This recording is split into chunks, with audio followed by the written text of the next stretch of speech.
Hi, I'm Sarah Kavanaugh, and this is Peaceful Exit. Every episode, we explore death, dying, and grief through stories by authors familiar with the topic. Writers are our translators. They take what is inexpressible, impossible to explain, and they translate it into words on a page. We're doing something different with this episode. We usually talk with authors about death, dying, and grief. And my guests today are Luke Lorentzen and Matti Engel.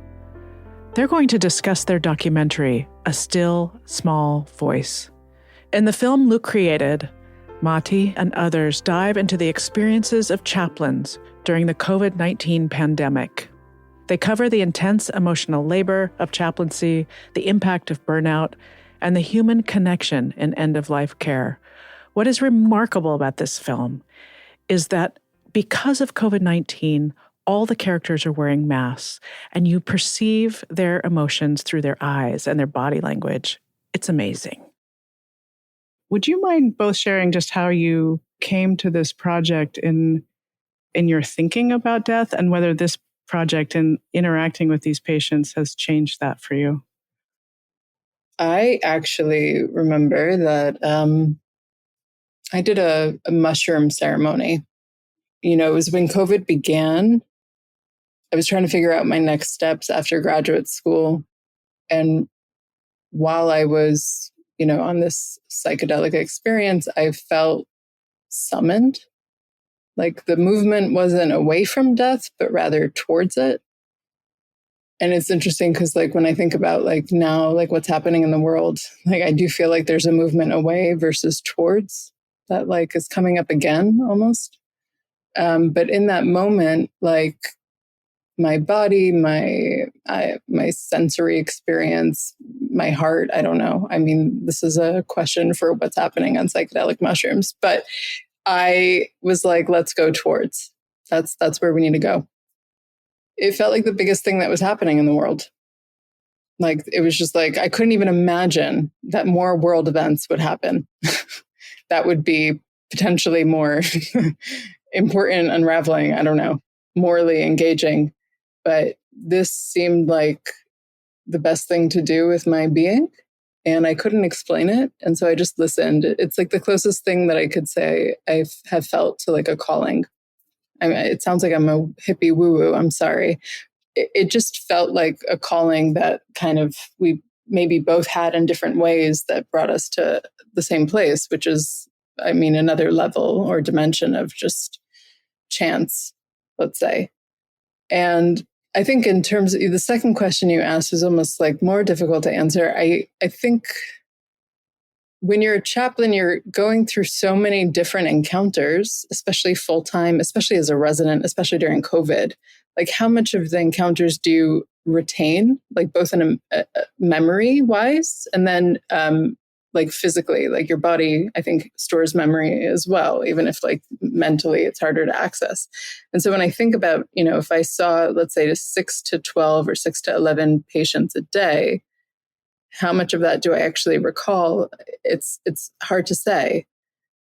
But I wanted to get as much information sensorily in my body about how people interface with the end of life or the last scene, if you will. And I think almost some of it was from a creative or artistic perspective of maybe even philosophical, this is the creative act. It's the last scene. How much agency do you have? What do people think about? How much bandwidth is there actually to engage with it, as something that can be acted on? But I'd be curious, Luke, how you would come around on this. I do feel there was a calling of sorts, or some pull towards this subject matter that I think I'm still trying to figure out fully. What Matti said of this is what was happening in the world at this time really resonates with me. And being a filmmaker and looking for my next film and wanting to make something that mattered in this moment where it was so hard to figure out what was happening. I had just come off a film before it that dealt with death in a really different way. It was about a family-run ambulance service in Mexico City. And it was like a car chase thriller. It was like very high adrenaline, interacting with patients in tiny ways, but feeling these tragic moments in their life. And I think there was a part of me that was craving reflection, a space where the questions that couldn't be asked in that space could have a bit of time. But I think even to this day, like framing this film as a sort of a story about death makes me really uncomfortable. I think there's a part of me that doesn't want to admit that that's what I was sort of drawn to. And I think much easier ideas of human connection, relationships, walking into the room and putting yourself into somebody else's shoes. These were all sort of ways of thinking that I, as a filmmaker, really wanted to learn. And being with Mati and her cohort was just like a real masterclass for me in terms of those sort of trust building skills. But I think chaplaincy, at its core, as I experienced it, was a way to understand some of these bigger human questions of how we relate to one another. And the piece of the film being in these moments of loss, it's hard when that topic is talked about so generally. And I really wanted the film to be really specific about a few people and not try to make some sort of claim about how these processes are done broadly. And that sort of elevated it out of a scary place into a human place of, okay, these are people I interacted with and met and learned from. It's beautifully represented in the film where everyone is wearing a mask. And I'm thinking about that scene where you're passing around aromatherapy and iced tea and those small human kindnesses, how you represent kindness and communication through the eyes and the body language and the tilt of the head. I mean, there's just some beautiful moments that are quiet. How did you navigate people's emotions so well because they were wearing masks when you can't really see what they're thinking or feeling? It took a bit of ice breaking. We talk a lot about caregiver burnout. We saw what that looks like on a daily basis. And you're being asked to hold so much as a chaplain. How did you come to it yourself in terms of the logistics? Like, were you working 5 days a week, 12-hour days? What was the COVID schedule? Because it was a 6-month residency, is that right? 12 months. Oh, 12 months. Okay. And I also like to joke that residency is quite literal. Like there's an element of like really taking residence in the hospital. You know, you have on-call shift. So oftentimes that means that you're required also to give your services like during weekends or evenings. I mean, we would pass it around in terms of like the team and who would take up those on-call shifts, but it wasn't a seamless 9 to 5 necessarily. But yeah, it was 12 months. I was also coming straight away from doing 8 months at Northwestern. So I was in the trenches, just at a different hospital. And in New York City, I mean, you're also interfacing with public transit, a busy city, navigating like a move in the US, navigating changes like relationally, like what your support system looks like, at least during, that residency. That was the case for me. So I would add those things as well. But yeah, it was 9 to 5 and then some on-call shifts as well. So that's weekends, evenings. Feels like facing kind of an impossible task in an impossible medical system. Yeah. What about you? You were there for a year? I was probably in the hospital for like 7 months. And it completely wrecked me. Like, I am still, in some ways, recovering from it. It was something I think I went into very openly. I had, again, just come off this other project that was really heavy in a different way. And for some reason, that one didn't have this effect on me, or maybe what I was feeling at the end of both was cumulative. But there's something about the work of a chaplain that is so heavy, just on a basic level, being in a space where everybody around you has this sort of weight on their shoulders, patients, all of the employees. It compounds over time, and that's sort of what the film is trying to show in a lot of ways. But it was definitely my first experience with sort of ending a project and knowing that there was no other thing to do other than try and slow down. It's the first time in my life where I would felt a certain cynicism or sort of doubt if I wanted to keep making films, which was very disorienting for me. And after some time to just move more slowly, that sort of love for storytelling has come back, but it's been a journey. What do you think the role of the witness is? You're a journalist, a documentary filmmaker. I mean, I think this what is witnessed is paid attention to, and what is paid attention to becomes meaningful. I see my job more and more as paying attention to moments, details, people, stories that others aren't, and delivering it to the world in a way where you can't look away, where you are sort of called to pay attention through the film.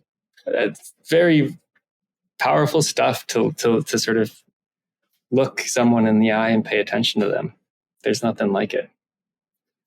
And I think when done with the right people in the right ways, documentary filmmaking can sort of offer that light. Mati, would you have anything to add?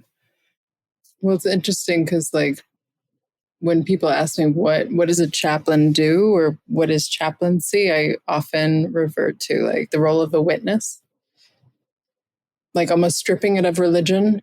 And maybe that's where I came to with that profession after the burnout that it seems we both experienced pretty intensely. I spent 2 years in Germany studying collective witnessing as an intervention to both kind of prevent trauma or disrupt trauma from lodging into the body. And attunement and witnessing and being with would be the supplication for witnessing. It's to be in relation with another person or to have awareness on emotional experience and processing of an event in your body allows for things to kind of move as opposed to lodge inside of you and be stored as memory that can't be processed. And so therefore it remains inside of you as residual information, and maybe we might even call trauma, frozen memory that can't be processed. And so this act of witnessing, it's what is love? Love is the quality of attention or attunement. I think that's what we were being led to practice as chaplains. And what I've come to know is the antidote, or a part of the antidote, or the medicine balm for preventing trauma. I've come to just, I guess, accept that trauma is part of all of our lives and experiences, especially in the world that we live in now. And when you have so much information, overload, and you're not able to actually digest or be with the experience, it does a disservice. So I think what we're doing is just really slowing down and allowing the information to kind of just download into the body and move. So doing that in relationship is quite different than doing that by yourself, meditating. Let's talk about David for a minute, another character in the film who isn't here for this conversation. Was the crux of that conflict that neither one of you seemed to have gas in the tank? It's another example of what burnout looks like. I had some sympathy for him too, which I know is a deliberate choice. Talk a little bit about that piece of the film. it was my job to really care about everybody and to get to know everybody and what they were experiencing. And I believe pretty deeply that if you can put yourself in somebody's shoes, it will make sense. And everyone has their reasons for why they feel the way they do and how they act.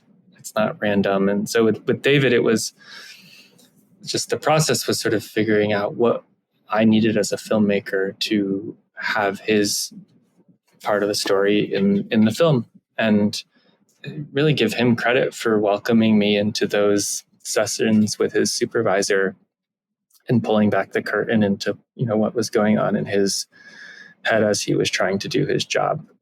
And it was really important to me that the film didn't have an antagonist or sort of a good side and a bad side, but that it was multiple people struggling with the experience of doing an impossible job and hitting a point of not wanting to keep doing it. Yeah. It was beautifully done. The revolving empty chair after he just got up and left. The silences in the film were very powerful. It's so hard to make a hospital quiet. It's, sound design for a film is so often adding sound. And this one, it was mostly taking sound out so that people's voices were lifted and clear, and that you weren't hearing just like humming air machines. But it is a quiet film in a way that I think pulls you into the screen. It asks you to also be quiet and sort of pay attention. It absolutely does. It calls you to pay attention. So what would you two like to talk about in terms of, are there questions that you've been asked in screenings? Are there things that you really want to convey with this film? My sort of gut reaction is that the film really speaks for itself, and I think people bring their own life experiences to it and see it in sort of so many different ways, and trying to talk about it too much might take that from people. So I love talking about the process of how it was made, and less so the sort of meaning that it has for me. Yeah. Are there any scenes that you two loved that didn't make it in the film? I remember producing a film that had so many themes in it, so many threads. We kind of had to choose whether it be a climate film or whether it be a crossing difference film, or were there choices you had to leave behind? Yeah, I shot maybe 500 or 600 hours of footage, and the film's 90 minutes. So it's so much. I think the immediate thing that comes to mind is I filmed with all of the residents in the cohort, and believed for sort of until halfway through the edit that the film was going to tell everybody's story and sort of weave multiple experiences of the residency into one. And it became clear that was just too much for one film, and that focusing it on Mati was the better, sort of cleaner path. And that was a really hard decision for me, to let go of that material and to communicate with the others that had put a lot into the film, that this had changed, to communicate with Mati that she was now a much bigger part of this film than she believed at that moment. So that's the biggest thing that was hard to let go of. You're nodding. Yeah, no, I love that question that you asked. I don't think that question has come up yet. So I'm really appreciating the generosity in it. There are 3 scenes in particular that came to mind when you asked that question. One is like a young kid who was shot in the gut and then had to get a transplant and then an X-transplant, and just like following them over like a long duration of time, because that's kind of rare with chaplaincy. Like, you rarely have a long-term relationship. It's always mostly short-term. Another is where actually a priest that had a patient call, and I was on call, so I wasn't in the hospital. but I was supporting him like on the phone, and I thought that I was being called to support the patient. And this is the tricky thing with this work. Sometimes you're actually called to support the priest. And the priest was like scolded for walking into the room, and kind of felt like just, yeah, the patient had like their bed sheet like all over their body, and like was like yelling and like kind of coming at the priest. And I think when he called, it was just like, I could use like just some reinforcement or somebody else in the trenches. And I think that to me was like just like such an important moment of like, chaplains and priests are people. We're not gods. We're people. And like, we need to be humanized. And if there's anything that this film accomplishes, is it's also that, the shortcomings of being human. What's it like for you as a chaplain performing rituals from traditions that are not your own? Because I think that baptism scene really stood out to me, and the fact that you were willing to share that you were nervous about performing that. What immediately comes up is just what I now know being with the film overseas. So being with the film in Germany, I found that scene has actually been a topic that has come up more often than not. And almost like who gets to perform what ritual, which I really appreciate as a question and like an observation, and maybe even something that gets triggered when watching the film. Yeah, and the last Q&A that I did live was in Berlin, actually. This question came up again, and I think like I've come to a different place with it in a way. Like in the moment, it felt like absolutely the right thing to do. And I do think it was a good thing to do. And we did get like the patient's consent afterwards also. So like they're, in terms of being in the film for that scene in particular. But in retrospect, I would say, it's always nice to have somebody who could perform a ritual that comes with the richness and the history of that tradition, more specifically. Obviously, there's a depth of knowledge that's lost when you don't come from a certain tradition. And one of the best moments I've had after a Q&A was when a friend of mine, who's some relative, was a Romanian priest. He said, actually, the baptism, like we put a lot of stress on the patient's name, or like the baby's name. And that was just something I didn't know. And that's because like I didn't come from that tradition. And so I think that there's a layer of reflection around like, actually, there is something like quite unique when you're able to offer. And I do think it's a gift to be able to offer a ritual and to be invited into ritual, crossing religious boundaries, and like being invited into another religious world is a gift. And there, I do think that there's something quite profound when you have a certain history or depth of knowledge within a religion.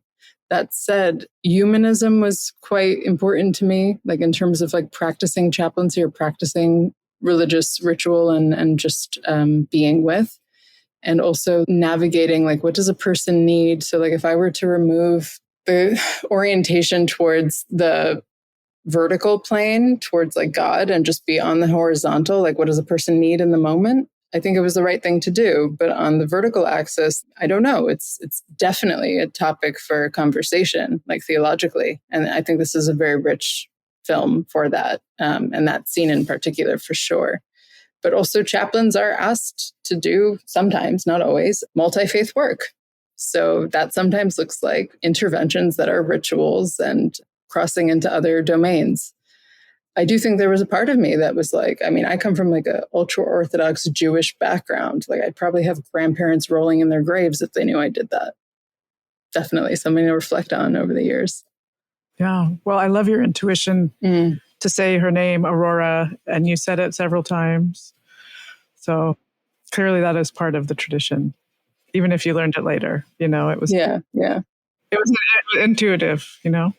I'll also just share that it's easy to talk about what's ideal, and chaplaincy is so rarely able to offer what's ideal, but is making something out of a really impossible situation. And in that moment, Mati was available and somebody with a deeper history was not. And what I think was so beautiful about it is her ability to walk in and figure out what was needed. I'm talking with Luke Lorentzen and Matti Engel. Their movie is A Still Small Voice, and it's available now on Mubi.com, and also you can find it on Good Docs for private screenings. We will put a link in our show notes. The last question I ask all of my guests, I'd like to ask the both of you. What does a peaceful exit mean to you? I was going to say, life well lived, choices well taken, agency, blah, blah, blah. But I actually think grace, like being visited by grace. I think there's a meeting in between of like yourself, your own actions, your own agency, but then also being met by, one could say the divine, I don't know, but there are graceful exits for sure. Thank you. I would think of a peaceful exit as one full of love. Ideally people who have known and cared about me and witnessed my life, but it could be something much simpler than that. Somebody who, like Matti did for many people, is there and caring. Beautiful. Thank you both so much for your time, and I really appreciate it. It's a beautiful film. I wish it much, much success as it goes out into the world for a broader audience. And I think it's so unique in how it represents a time that some people want to forget, but I think we need to remember and we need to grieve COVID times. It's really important that we don't gloss it over. So thank you. Thanks so much for your time and for your curiosity about our work and for helping us share it with people. Thank you for listening to Peaceful Exit. I'm your host, Sarah Kavanagh. You can learn more about this podcast at peacefulexit.net. And you can find me on LinkedIn, Facebook, and Instagram at A Peaceful Exit. If you enjoyed this episode, please let us know. You can rate and review this show on Spotify and Apple Podcasts. This episode was produced by the amazing team at Large Media. You can find them at larjmedia.com. The Peaceful Exit team includes my producer, Katie Klein, and editor, Corrine Kiltow. Our sound engineer is Sean Simmons. Tina Knoll is our senior producer, and Sid Gladue provides additional production and social media support. Special thanks to Ricardo Russell for the original music throughout this podcast. As always, thanks for listening. I'm Sarah Kavanagh, and this is Peaceful Exit.